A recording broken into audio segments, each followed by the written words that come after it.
Hey friends, Alex Fisher here. There are so many misconceptions when it comes to the golf swing. Stick around, I'm going to explain what those are and actually how to fix the golf swing correctly. Okay, so let's get to it. So to me there are like three very common misconceptions when it comes to the golf swing. Let's address the first one, and that's keeping your head down. Often when you top the ball, you're going to have a playing partner that comes by and says, hey, you lifted your head up, or you actually felt like you picked your head up. One of the world's worst things you could do in the golf swing is to keep your head down. The reason for that is it limits your body's mobility in terms of what happens from the top of your backswing and then coming back into impact. You can't keep your head still. If you do, it's going to paralyze your body's ability to shift its weight from the back foot to the front foot. So you'll see a lot of times people, they're told to keep their head down and they'll make swings, they'll swing the club back, but then they'll keep their head down and they won't have any weight shift whatsoever. It's really, really important that we don't lose focus of the golf ball, but keeping your head still, probably one of the world's worst things to do. We want to make sure that we can see the ball at impact, but then from there, allow our body to continue to rotate to your front foot there. And obviously by doing that, we have to have our head move a little bit.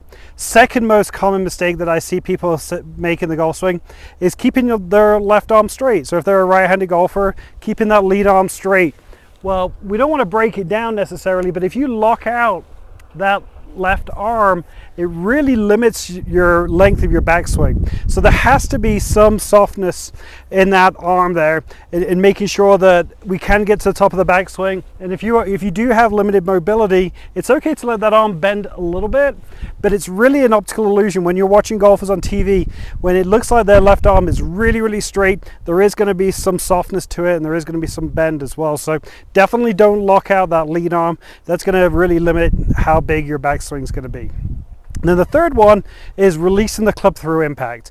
Let's say you're struggling to control the club face and you're either flipping the club face closed or you're holding the club face open through impact. And so if you're trying to kind of control what your hands are doing through impact, good luck. The swing happens so fast that you're really, really difficult for you to be able to control the club face through impact. So the best thing you can do is make sure that your grip is correct. I know that sounds really boring, but it's a basic fundamental that's going to influence up to 85% of your direction. So how do we make sure that the grip is correct?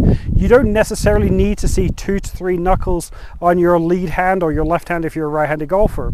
How we determine grip is making sure that with my club face squared at address, I want to make sure that my left hand just hangs down naturally, and however that hand hangs naturally, we're going to go ahead and make sure that that hand comes onto the grip in the correct way.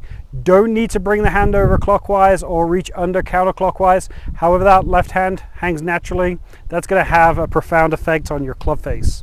So if you remember those 3 misconceptions and don't fall in the trap of trying to fix your swing in those ways, I guarantee you're going to have so much more fun at this game and you're going to simplify things.